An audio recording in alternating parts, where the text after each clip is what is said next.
Tai sveiki, labas, aš Lukas iš Augimo meistrai, Augimo meistrų vienas iš lektorių. Šiandien pabūsiu moderatorius. Turim nuostabią galimybę išgirsti patirtį būtent iš tėvystės ryties. Mūsų tema šiandien pasikalbėjimo, tokio trumpo paragavimo, apie ką bus Netobulų tėvų akademija, apie kurią tu irgi dar truputėlį plačiau užsiminsiu. Tai yra, kaip tėvams nustoti šaukti ant savo vaikų. Visiems turbūt buvo bent kartą gyvenime, kas augina vaikus, o jeigu dar planuoja, tai galbūt irgi, ne galbūt, didelė tikimybė, kad su tuo susidursit, kad kažkokia reakcija kils ir norėsis galbūt garsiau negu įprastai, arba kaip žmonės normalūs šneka, kad teks tiesiog užrėkti ant vaiko, ar ten parduotuviai, ar namuose kažkoks stresas kils ir dėl tam tikrų priežasčių mes kartais tiesiog paimam ir užstaugiam, liaudiškai tariant, ant savo vaikų ir paskui jaučiam kaltę ir visus kitus dalykus. Bet apie tai pakalbėsim su Ieva Šuipė, tai matau, net jinai jau čia yra. Labas, Ieva. Labas, sveiki. Tai Ieva Šuipė jau tikrai žinot, nes mes transliuojam dabar per kelis kanalus, psichologija, daugiausiai dirbanti su vaikų psichologija, ar ne, paauglių psichologija, ir mes drauge su ją esam dabar kaip tik paleidę registraciją į Netobulų tėvų akademiją, į ilgalaikę programą, kuri prasidės lapkričio 5 dieną, jeigu neklystu, ar ne. Ir mes dabar tokius transliuojam pokalbius tam, kad ne tik susipažintumėt su programa, bet to pačiu gautumėt labai konkrečių patarimų. Tai šiandien mūsų tema jau kaip ir girdėjot, ne, kaip nustoti šaukti ant savo vaikų, kodėl neverta to daryti, kaip pastebėti tas reakcijas ir galbūt iš anksto susivaldyti ir panašiai. Bet galbūt tiesiai šviesiai Ieva ir paklausiu tavęs, tai kodėl mes kaip tėvai rėkiam, kodėl mums kyla ta reakcija, kodėl mes šaukiam, o paskui gailimės ir jaučiam kaltę ir galbūt kitas kažkokias nemalonias emocijas ir galbūt sakom savo tokias mintis, kad koks aš prastas tėtis, mama, kaip aš čia galėjau taip daryti, negalima taip daryti, turbūt niekada neišmoksiu kitaip auklėti savo vaiko ir visokių minčių kyla. Tai kas atsitinka mums? Kodėl šaukiam, ar ne? Tai man atrodo, pirmiausia, labai paprastas atsakymas, kad supyksta mes. Supyksta, mūsų apima kažkokios stiprios emocijos, ar ne? Ar dėl to, ką mūsų vaikas padarė, ar kad mūsų neklauso, negirdi. Ir man atrodo, čia tokia atrodo labai paprastas dalykas, bet labai svarbu atskirti ir suprasti, kad mes jaučiam pyktį ant savo vaikų ar kitus jausmus, tai viskas su tuo gerai. Mes turim teisę pykti, lygiai taip pat kaip ir mūsų vaikai turi teisę pykti ant mūsų tėvų, net ir pačių geriausių tėvų, tikrai vaikai gali supykti. Čia yra klausimas, ką mes darom supykę, kaip mes elgiamės supykę, ar ne, nes, kaip sakant, visi jausmai gali būti, elgesys gali būti kažkoks netinkamas. Ir man atrodo, kad atsakant į klausimą, kodėl tėvai šaukia ant vaikų, arba kodėl pratrūksta ant vaikų, tai pagrindinės turbūt priežastis gali būti tokios, daug turbūt tų priežasčių gali būti, bet aš taip sudėčiau kokias tris pagrindinius priežastis arba 3 pagrindinius blokus. Tai man atrodo, pirmas dalykas yra mūsų kažkokie įsitikinimai lemia mūsų tą šaukimą. Kita priežastis yra mūsų vaikystės patirtis. Ir dar, man atrodo, svarbi turbūt, arba be nesvarbiausia priežastis, kad kai mes supykstam, kai mus apima stiprios emocijos, mes nebegalim matyti vaiko vidinio pasaulio, nebesuprantam, kodėl jisai vienaip arba kitaip elgiasi ir nes mes žinom, ar ne, iš vienos pusės žinom, kad vaikų elgesį netinkamą sukelia kažkokie jų nepatenkinti poreikiai arba sunkus jausmai. Ir bėda ta, kad kai mus tėvus apima stiprus jausmai, stiprios emocijos, tai mes nebematom to vaiko vidinio pasaulio per geranorišką tokią prizmę, mes pradedam matyti per tokią piktybišką prizmę. Kitaip tariant, įsijungia mūsų apatinės smegenys, čia dar ir mūsų smegenys turi įtakos, kaip jos veikia, bet kai mūsų apima stiprios emocijos, įsijungia mūsų ta reptilinė smegenų dalis, kuri yra atsakinga už tokias funkcijas kaip kovok, bėk, sustink, atrodo, kad kyla pavojus ir mes tada, puolam dažniausiai tą vaiką. Tai šaukimas yra viena iš tų, puolimo tokių strategijų. Ir bet jeigu taip, galbūt į kiekvieną iš tų priežasčių galim šiek tiek nueiti ir pagalvoti, kas ten nutinka su mumis, kodėl šaukiam. Nori dar kažką pridurti ar paklausti? Aš iš karto, Ieva, galvoju apie save, kadangi 3 dukras turim, tai tikrai būna, kad pagaunu save, pavyzdžiui, virtuviai kažkas vyksta, kažkas neina valgyti laiku, ar laiku, va čia irgi įdomus dalykas, kas yra laiku. Bet mes turim kažkokį įsivaizdavimą, pavyzdžiui, aš turiu, kad ten turėtų ateiti laiku pavalgyti, pakviečiau, turiu ateiti ar ten susitvarkyti kambarį, išgirsti, sureaguoti, o nesureaguoja taip, kaip norėčiau. Ir tik tai po kažkurio laiko, kai nurimstu, man išsijungia ta tokia keista būsena, kurią tu ką tik apibūdinai. Tokia, palauk, čia nėra priešų, čiagi šeima, čia vaikai. Aš taip labai padidinu dabar tą vaizdą, bet iš esmės tokia net nustembu, palauk. Taigi galiu tą patį pasakyti kitaip, nieko čia tokio neatsitiks, kad neateina taip, kaip aš galbūt norėčiau, galbūt ne taip suprato. Ir tuo labiau vaikai dar kitaip mato dalykus, ar ne, ten 3-metis vienaip, 7-metė dar kitaip. Tai kaip anksčiau atsibusti, man kyla klausimas, žinai, kaip išeiti anksčiau iš tos būsenos. Taip, ką tu mini, iš tikrųjų, tikrai, čia grįžtant prie mūsų smegenų veiklos, ar ne, kai mus, vaikas tikrai labai supykdo, įsiutina, ar, nežinau, kažkaip labai piktybiškai priemam tą jo elgesį, tikrai įsijungia tos apatinės smegenys ir mes matom vaike priešą. Taip veikia gamta, ar ne? Kad pyktis, jisai sukelia, ar ne, tokį stiprios emocijos sukelia tą jausmą mūsų kūne, kad čia yra kažkokia gyvybės arba mirties situacija, reikia kuo greičiau arba pulti, arba atsitraukti, arba dar susitingstam. Tai kai tu sakai, kaip išeiti iš to, arba kaip neįeiti į tokias situacijas, tai man atrodo, galim grįžti prie tos mano pirmos įvardintos priežasties, kodėl kartais mes vis tik tai puolam tuos vaikus, ar ne? Nes priimkim taip, kad šaukimas, rėkimas yra mūsų pratrukimas ant vaiko, toksai kaip ir puolimas. Tai man atrodo, vienas dalykas, kas tą nulėmė, tai mūsų įsitikinimai tokie klaidingi. Nes, mūsų emocijas tikrai dažnai dažniausiai sukelia mintis, ar ne? Tai įsitikinimai yra įvairiausi, pavyzdžiui, kad vaikai turi klausyti tėvų, geri vaikai, išauklėti vaikai, visi paklūsta tėvams iš karto, ar ne?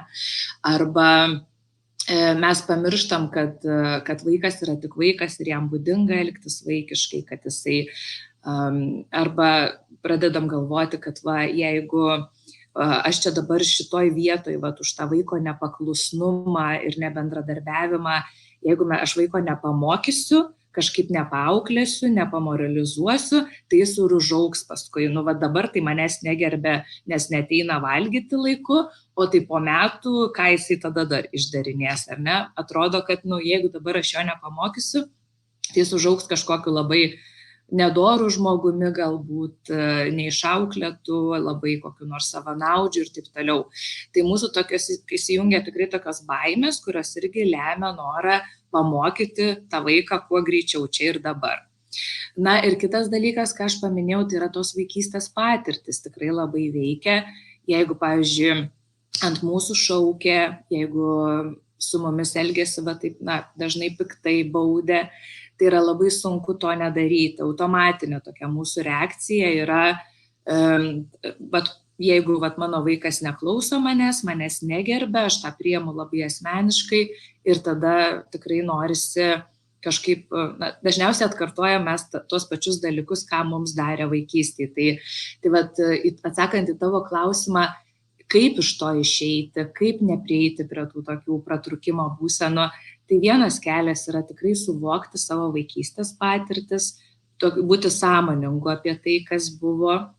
Kitas dalykas yra tikrai prisiminti tam tikrus dalykus ir žinoti, dėl ko yra svarbu vis tik tai tėvam išmanyti vaiko raidą, suprasti vaiko poreikius, suprasti, kas vyksta, dėl ko kyla tas vaiko netinkamas kažkoks elgesys arba nebendradarbiavimas, nes yra tam tikrų dalykų žinojimas, kas irgi padeda nurimti.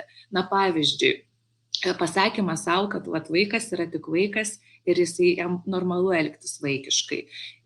Kitas dalykas, kad vaiko netinkamas elgesys yra pagalbos šauksmas, kaip ledkalnis. Mes matom elgesį, matom tai, kas yra paviršyje, virš vandens, bet mes turim prisiminti, kad visada po vaiko netinkamo elgesio yra kažkokie poreikiai arba jausmai.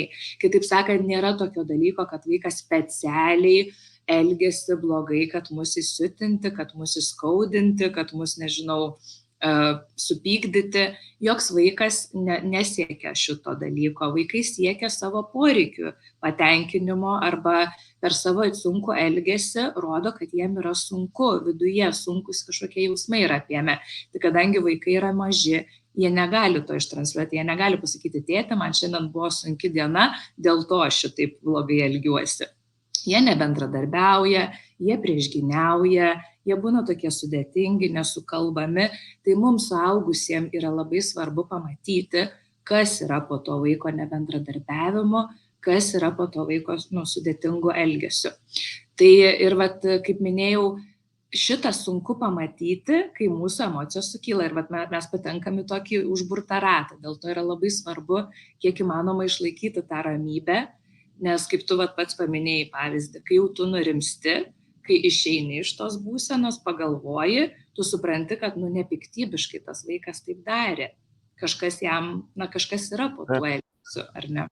Kas įdomiausia, ir vaikai netgi, nežinau, savo dukrose pastebiu, kad net atrodo greičiau, nes jos ramios yra, aš kažkoks susierzinęs, jos ramios ir jos greičiau supranta, ar ne, kad, dabar tėtis ten suirzęs kažkoks ar panašiai, ten kažkas jo netenkina ir klausia, tai kaip tau padėti ten, tai irgi žaviuosi tų vaikų,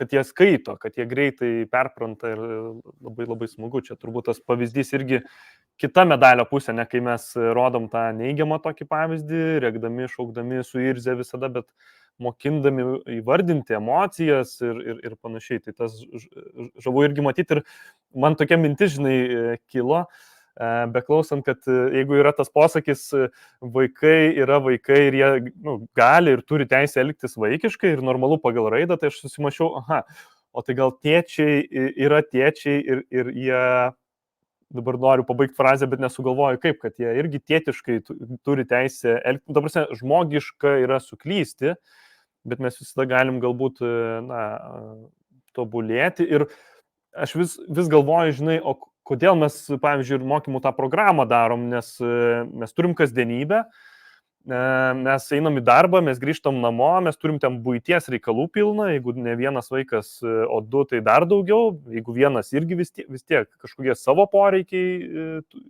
yra mūsų, ten žmonos, artimųjų, vaikų, užsisukam labai ir nėra erdvės sustoti. Aš susimašiau, kad į mokymus, man atrodo, žmonės eina ir dėl to, kad turėtų erdvę sustoti, išanalizuoti savo tuos poreikius, tos emocijas, nes jeigu mes taip lekiam, bėgam, kartais įkrentam į tą, užsisukam ir neturim galimybės panaudoti praktikoje tų žinių, nes viską, ką Ieva tu papasakoji, atrodo, žinom mesgi, poreikiai, emocijos, man taip atrodo.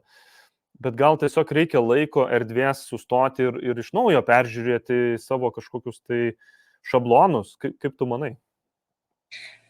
Taip, man atrodo, kaip tu sakai, vaikai tavo ir ne, ką supranta. Supranta, kad tėtis irgi žmogus, tėtis irgi supyksta ir tėtis irgi pratrūksta. Man, mes kalbam labai daug apie mažų vaikų tantrumus, apie tas pykčio iškrovas, kai jie krenta ant žemės arba kiti galbūt nekrenta, bet stipriai rodo emocijas. Mes suaugę irgi turim tantrumus. Ta prasme, mes irgi pratrūkstam ir tai yra visiškai, kaip pasakyti, normalu ir žmogiška. Ir man atrodo, čia irgi labai svarbu prisiminti, kad tas mūsų šaukimas, rėkimas irgi gali būti kaip toks tantrumas. Ir tai yra svarbi žinutė. mūsų pyktis yra svarbi žinutė mums apie galbūt irgi mūsų nepatenkintus poreikius, ką tu sakai, užsisukę tam rate, pervargę. Jeigu save pagausim, kada mes daugiau pratrūkstam ant tų vaikų, būtent tada, kai patys esam, tikrai persitempę, nepailsėję, galbūt net ir nevalgę tuo metu, ar ne, daug streso patiria, mūsų poreikiai nėra patenkinti. Tai tikrai labai svarbu, jeigu pagaunat save, kad šaukiat ant tų vaikų, labai svarbu sustoti, nurimti, pirmiausia tai atjausti save ir, nežinau, apkabinti, taip kaip tantrumo metu mes savo mažiuką vaiką atsisėdam šalia jo, sakom, tu saugus, viskas tvarkoja, gali verkti, gali pykti, aš esu šalia, tu ne vienas su tais jausmais. Tai lygiai taip pat, kai ir mus ištinka tas tantrumas, svarbu save paguosti ir pasakyti, tu irgi žmogus, taip, tu dabar suklydai, turbūt tavo vaikas išsigando, tai kai nurimsiu ar ne, nueisiu kažkaip tą atitaisyti, atsiprašyti, bet truputį tokios daugiau atjautos savo, kad esu pervargęs turbūt, nepailsėjęs, mano poreikiai nepatenkinti ir aš pratrūkau. Tai priimti šitą, tokią, kaip pasakyti, klaidą, bet jinai yra tokia svarbi klaida, kuri kažką rodo, gal man reikia peržiūrėti savo rutiną, savo savaitę, o gal netgi mėnesį, o gal mūsų apskritai gyvenimą persidėlioti, kaip mes ką darom, kad liktų laiko svarbiausiam dalykam, ar ne, ir poilsiui, ir kitiem dalykam gyvenime. Galiausiai net ir apie tą patį vaikų nebendradarbiavimą, kai kalbam. Vaikų nepaklusnumas arba toks sudėtingas bendradarbiavimas, kai atrodo reikia labai daug jėgos, kažkokių pastangų, kad su to vaiku susitarti, susikalbėti, tai irgi labai dažnai rodo ne disciplinos problemą, ne auklėjimo problemą, bet ryšio spragą su vaiku. Ir dažniausiai atstačius tą ryšį su vaiku, visos tos ir bendradarbiavimo problemos susitvarko. Vaikai tikrai noriau ir lengviau bendradarbiauja su tais tėvais, su kuriais turi tą artimą, saugų, gerą ryšį. Ir grįžtant prie tavo klausimo, kodėl yra svarbu apie tai kalbėti, ar ne, atrodo visą tai žinom, bet tikrai svarbu prisiminti, svarbu tuos dalykus susidėlioti. Ir, pavyzdžiui, mūsų šitam kurse, kurį pradėsim lapkričio 5, pirma paskaita ir yra apie tėvų jausmus. Ir nebereikalo, taip, todėl kad šiaip tai vaikų auklėjimas, visas vaikų auginimas prasideda ne nuo to, kaip elgiasi vaikai, bet nuo to, kaip į jų elgesį reaguoja mes tėvai. Ta prasme, kiek mes esam sąmoningi apie tai, kokie mums jausmai kyla su tais vaikais, ką mes darom su tais vaikais, ar ne, kai mūsų apima stiprus jausmai. Nes ten galime mokyti vaiką emocinių reguliacijų įvairių technikų, galim mokyti priimti savo jausmus, galim mokyti elgesio tinkamo, bet mes esam pirmiausia modelis savo vaikam ir jeigu mes patys nesuprantam, kas su mumis vyksta, kodėl mūsų apima tos stiprios emocijos, jeigu mes nevaldom savęs arba nesuprantam, kodėl nesuvaldom savęs, kai apima tie vadinami tantrumai, tai labai bus sunku kažkaip ir vaiką išmokyti tos emocinės reguliacijos, nes jeigu vaikas mato, kad tėtis, mama taip pratrūksta dažnai, tai vadinasi, taip ir galima pratrūkinėti. Labai smagu, kad reaguoja. Įdėsiu vieną komentarą Vilės, kuri irgi klausosi, kad kasdienis ritmas, bandom analizuoti ir neatsitraukti tarsi nuo savęs, pasižiūrėti iš paukščio skrydžio. Ir kaip nebūtų tobula mama, aš savęs klausiu, kaip nebūtų tobulų tėčių, tai džiaugiuosi, kad irgi turėsim tą stotelę arba net 6 stotelės sustoti ir programos metu. Norisi, Ieva, paklausti, mes apie tėvus pakalbėjom, įlipkim dabar į vaikų batus. Kai girdi vaikas tėtį ar mamą rėkiantį, ir jeigu tai yra vienkartinis dalykas, turbūt vienaip, jeigu tai tęsiasi dažniau kaip toks šablonas elgesio atsiradęs reakcija, kuri tampa norma kabutėse, kaip tai kenkia vaikui? Trumpalaikiai perspektyvai, ilgalaikiai irgi galbūt gali pasidalinti. Taip, tai man atrodo, pirmas dalykas, ką aš jau ir įvardinau, jeigu mes dažnai į tuos tantrumus savo įkrentam, pratrūkstam, tai tikrai tas veikia kaip stiprus elgesio modelis vaikui, kad ir jam reikia pratrūkinėti, ar ne, kas nemoko tos tinkamos emocijų reguliacijos. Iš kitos pusės, čia irgi tokia paguoda, kad mes vaikui parodom, kad mes irgi suklystam, mes irgi žmonės, tai ir jis atsipalaiduoja galvodamas, kad jis irgi gali suklysti, jis irgi yra žmogus, bet svarbu, kad mes, kai šaukiam, kai pratrūkstam, vis tiek atitaisytume šitą ir vaiko atsiprašytume, suprasdami, kaip tai gali jį paveikti. Tai čia užbėgu už akių, bet kaip tai veikia ilgalaikiai perspektyvoje, jeigu tas šaukimas nuolatos kartojasi. Tai šiaip vienas dalykas be to elgesio modelio ir svarbus momentas yra tai, kad vaikam saugumas, fizinis ir emocinis yra svarbiausia jų raidai. Jeigu norim, kad vaikas užaugtų ir pats emociškai sveikas, ir pasitikintis savimi pasauliu, gebantis kurti konstruktyvius santykius su kitais, tai pagrindas to yra auginti vaiką, kuris jaustųsi saugus ir fiziškai, ir emociškai, ar ne? Tai jeigu ant jo nuolat šaukia tėvai, jeigu nuolat pratrūksta, tai vaikui tas kelia labai daug nesaugumo. Nes, galim įsivaizduoti, kaip vaikas jaučiasi šalia saugusio žmogaus, kuris ant jo rėkia. Tai ne tik, kad mes fiziškai esam kokius 4 kartus bent jau ar 3 kartus didesni už vaiką, bet vaiko perspektyvoje mes esam ypatingai dideli dar ir dėl to, kad vaiko gyvenimas, vaiko gerovė, vaiko visų poreikių patenkinimas priklauso nuo mūsų. Ir vaikam tikrai yra baisu, kai tas suaugęs žmogus, kuris jam yra iš viso magiškas, stebuklingas pavyzdys, ar ne, atrodo visagalis, galintis viską įveikti, viską sutvarkyti, pats puola į tokias išvykas, ar ne. Tai ne tik, kad vaikas išsigąsta, ten jo apatinės smegenys įsijungia iš to nesaugumo ir jis nueina irgi kažkokias tas gynybinės reakcijas, puola mus atgal arba kažkaip sustingsta, arba nori pabėgti, atsitraukti, užsidaryti. Bet kitas dalykas, tikrai kuria netgi tokią nesaugumo didelę atmosferą. Vaikas yra tokiai nuolatiniai parengti reaguoti kažkaip gynybiškai į tas situacijas, ar ne? O vaiko, tikrai vaikų, kai tas saugumo pamatas yra sudrebėjęs, tai mes galim tikrai stebėti daugiau ir tokių sudėtingo elgesio visokių apraiškų. Tai žodžiu, patenkam į tokį užburtą ratą. Kitas dalykas, šaukimai, grasinimai, bausmės, jie perteikia vaikui žinutę, kad jis yra blogas. Ta prasme, vaikam yra sunku labai atskirti, jie patys to neatriša, kad mama arba tėtis dabar šaukia ant manęs už mano netinkamą elgesį.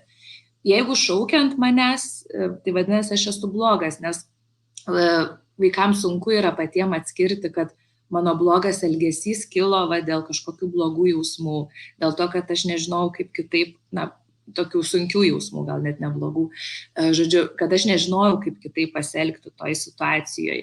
Ir vaikui lieka toks jausmas, kad jis yra blogas, jeigu ant jo šaukia, jeigu jį baudžia, jeigu jį bara.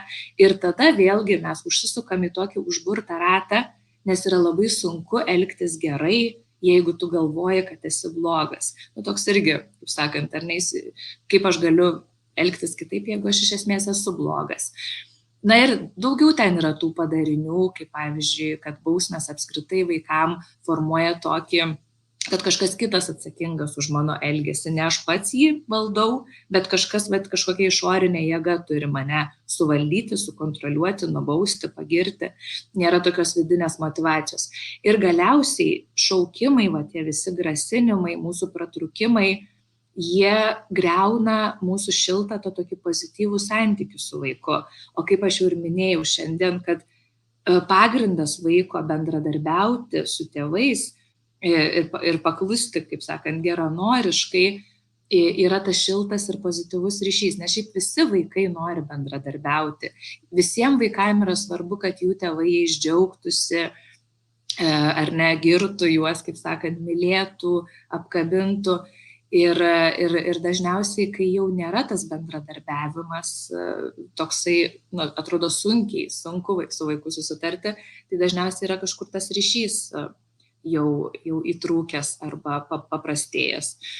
Aš įsivaizduoju, kad tos nuostatos, ar ne, kurias mes turim ir mūsų reakcijos išmoktos, ten, kaip ir minėjai, mes irgi vaikystėje išgyvenom tam tikrus dalykus, tėvai irgi nebuvo tobuli mūsų, kaip ir mes nesam, tai tik tai ten informacijos stygius būdavo, ar ne, tos, kas jau kaip auklėjo ir kaip augino be žinių, ir kai mes turim krūvą žinių dabar, tik tai klausimas, kaip mes išnaudojam tas žinias, ar mes skiriam tam laiko. Ir aš tikiu, kad turėdami tą stotelę, tas stoteles, būtent Netobulų tėvų akademijoje, ne tik žinių ar negausim, bet ir tiesiog laiko savo, kad galėtumėm suvokti, tai kokiam mes tėvystės etape esam, nes būna, kad, sakau, ne tik darbuose užsisukam, bet tiesiog auginam vaiką ir mums tik savaime suprantamas dalykas. Jau jis auga, jau ten žiūrėk 2-3 metai, ką čia dabar mokytis, net pamirštam, kad mokytis geriau ten skaitysiu grožinę literatūrą, kam skaityti apie psichologiją vaikų, pavyzdžiui, ar ne, nors kai vaikas pirmasis dar laukiam jo ir panašiai, tai kitaip būna, bet tai žodžiu, tai kad nebūtų savaime suprantama, labai kviečiame su Ieva jūs prisijungti prie programos, kurie klausotės, kurie matysit įrašą irgi. Labai trumpai, Ieva, kodėl rekomenduotum dalyvauti nuo lapkričio 5 dienos Netobulų tėvų akademijoje, mes taip ir pavadinom šią programą? Tai man atrodo, kad yra dalis dalykų, ką per mokymus neįmanoma pakeisti, ar ne? Reikia tikrai galbūt didesnio darbo su savim, sąmoningumo tokio ugdymo, gal net ir kartais psichologų pagalbos, jeigu tikrai jaučiam, kad esame įsisukę į tokį labai kažkokį sudėtingą santykį su savo vaikais ar net ir su savimi. Bet man atrodo, vaikų auginime žinios yra tam tikra didelė jėga. Todėl, kad tai duoda tokį pagrindą, į ką atsiremti, į ką atsispirti. Ir tikrai mes gyvenam šiuolaikiniai visuomeniai, tėvai dažnai yra pasimetę tarp begalės patarimų, begalės visokios informacijos ir kartais tokios priešingos. Ir man atrodo svarbiausia, kas tėvam, žinant tam tikrus esminius dalykus, tėvai gali ne tik, kad tikrai padėti savo vaikui užaugti ten emociškai sveikesniam ir pasitikinčiam savim labiau ir pasauliu, bet ir palengvina pačią tėvystę, palengvina pačią motinystę, nes man atrodo tikrai labai pati susiduriu su daug tėvų, kurie yra paskendę tokioj ir kaltėjai, ir tokiam perfekcionizmo siekime, ir savigraužoj. Tai man atrodo, žinant tam tikrus dalykus, bent jau mano siekis, duoti per mokymus tokias žinias tėvam, kur neįsitempti priverstų. Aš nesakau, kad nereikia stengtis. Taip, stengtis reikia, dirbti su savim reikia, sąmoningėti reikia, bet tikslas yra tėvus ne dar labiau įtempti, bet padėti jiems suprasti, kas vis tik yra esmė, o kur gali atsipalaiduoti. Kad net ir tokie paprasti dalykai, kad ne tiek esmė, kokią tu frazę tam vaikui pasakysi, ar kokį tu sakinį pasakysi, ar kaip tu sureaguosi į tam tikrą elgesį. Daug svarbiau yra, pavyzdžiui, skirti laiko nedalomam laikui su vaiku, turėti pasimatymus su vaiku, bent kas antrą dieną ar kartą per savaitę. Tai yra jau dalykas, dėl ko daug dalykų susitvarko vaikų elgesyje, tarpusavio problemos ir taip toliau. Tai man atrodo, yra labai daug paprastų dalykų toje tėvystėje, ką žinant, tas tėvystės kelias gali būti daug lengvesnis, daug paprastesnis ir daug malonesnis. Tai man atrodo, dėl to rekomenduoju prisijungti, nes tikrai stengsiuosi tokių žinių perteikti. Labai trumpas klausimas, matau, keli klausimai buvo, kai kuriuos mes atsakėm, vienas žmogus klausė, sakote, kad vaikams visiškai nereikia taikyti bausmų už netinkamą elgesį. Turbūt ne tą norėjai pasakyti, kad vis tiek ribos reikalingos, ar ne? Labai yra skirtingas dalykas, kas yra bausmė, o kas yra riba. Tai iš tikrųjų, čia gal irgi šiandien jau nebeturėsim laiko įsiplėsti, bet jeigu norit, galite apie tai paskaityti, tiek Mes tėvai paskyroje yra tam tikrų įrašų apie bausmes arba apie tas ribas, kaip jas nustatyti tinkamu būdu, bet lygiai taip pat ir mūsų kurse mes kalbėsim gana plačiai apie tai, kuo kenkia bausmės, bet tuo pačiu, kaip mes galim taisyti vaiko elgesį ir nustatyti ribas, nekenkiant nei vaiko psichiniai geroviai, nei kažkokiam tarpusavio santykiui. Tai. Matau, kad dar atsiranda komentarų, bet jau šiandien mes pasikalbėjom, prabėgo tas pusvalandis labai greitai. Labai ačiū už pasidalinimus, labai laukiam visų, kurie klausė. Ir tiems, aišku, kam aktualu yra staptelti 6 kartus, įgauti žinių apie tėvystę, apie vaikų poreikius, apie savo reakcijas, išanalizuoti, permastyti, turėti palaikymo, kadangi tikrai ne vieni dalyvausit, bet bus ir kitų tėvų, kurie susiduria su panašiom, o gal netgi ir tokiom pačiom problemom arba iššūkiais, kaip čia šiuolaikiškai, ar ne, sakant. Tai labai laukiam lapkričio 5 dieną Netobulų tėvų akademijai, kam aktualu prisijunkite, o kas gavot kokį nors gerą patarimą ar mintį, tai nelaikykit kišeniai, kaip aš sakau, pasistengkit panaudoti. Aš irgi šiandien vieną mintį išsinešu, kad vaikai yra vaikai ir jie gali ir turi teisę elgtis vaikiškai, tai verta tą prisiminti savo, netgi tokį, galvoju, kokį nors užrašą reikia užsikabinti, kad gal telefone kokiam, kad vis primintų, nes kartais per daug tikimės iš jų ir kartais ir netgi ir iš savęs turbūt, ar ne, Ieva? Tai ačiū už pokalbį tavo. Taip, tai nėra už ką, aš nežinau, dar aš matau Povilo klausimas, komentaras, svarbu jį atsakyti pabaigai. Čia klausia, sako, kaip pakeisti vaiko galbūt klausos ypatumus, kad jei balso tembras įprastas, 90% atveju esi negirdimas, kol nepakeli balso. Tai čia yra gana plati tema ir aš tikrai kviečiu į kursą, daugiau apie tai kalbėsim, bet noriu pasakyti, tikrai ne šaukimo garse yra esmė. Ir kaip tik sakyčiau, pabandykit pasakyti tam savo vaikui, ko norit, ramiai ir gana tyliai, ramiu balsu, bet prieš tai užmegskit ryšį su vaiku. Priklaupkit į jo akių lygį, paimkit jį už peties, pažiūrėkit jam į akis ir pasakykit, pirmiausia, atspindėdami, ką jūs matot, koks galbūt jo jausmas arba jo poreikis kelia šitą elgesį. Pavyzdžiui, aš suprantu, kad sunku pareiti iš lauko, kai taip smagu žaisti, bet aš dabar kviečiu vakarienės ir reikia grįžti, ar ne? Parodykit, kad jūs matot jo poziciją, kad jūs suprantat jo jausmą, vaikas visai kitaip jūs išgirs ir bendradarbiaus. O jeigu esat jau užsisukę tokiame santykyje, kur ramus balsas ir ramus prašymai nepadeda, tai čia tikrai yra tada jums žinutė, kad reikia ieškoti, kaip tą saugų ir šiltą santykių su vaiku atkurti, o galbūt net ir sukurti. Tai paieškokit kuo daugiau kažkokių veiklų, akimirkų savo dienoje arba savaitėje, kai galit su vaiku tiesiog būti, ramiai, šiltai bendrauti, be kažkokių nurodinėjimų, įsakinėjimų. Paieškokit laiko tokiam nedalomam santykiui tarp jūsų ir vaiko. Ir tikrai aš esu įsitikinus, kad ir ramų tada jūsų balsą, ramų toną vaikas išgirs. Ir galbūt nereikia tikėtis, kad bendradarbiaus iš karto po pirmo paprašymo, bet tikrai vaikai bendradarbiauja noriai su tais tėvais, kur kai jaučia, kad tam tėčiui mamai jie rūpi, juos myli, juos palaiko, juos supranta. Tai čia labiau apie tai, tie visi receptai, kaip nešaukti. Ačiū labai, Ieva. Tikiuosi, Povilai, atliepiam jūsų tokį pastebėjimą.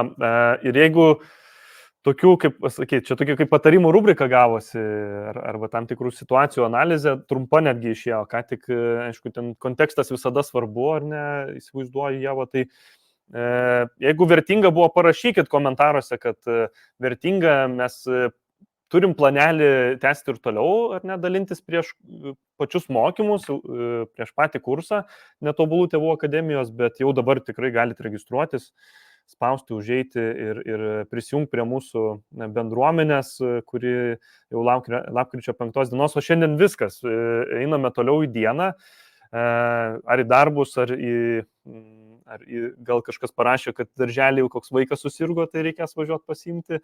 Visi turim savo gyvenimus, tai linkim gražios jums dienos ir tikiuosi buvo vertinga. Ačiū labai, Ieva, ir ačiū visiems, kurie pasiklausė. Tai iki, šiam kartui tiek. Iki, visą geros dienos.